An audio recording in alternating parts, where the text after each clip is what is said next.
To remove app shortcut from the bottom of the lock screen on Samsung Galaxy S24 Ultra, swipe down the top of the screen and then tap setting icon.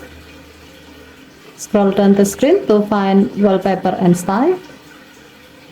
Tap wallpaper and style and then tap the lock screen thumbnail.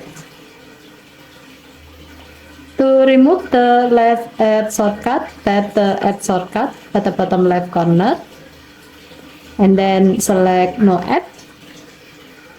Next, to remove the right app shortcut, tap the app shortcut at the bottom right corner and then select no app.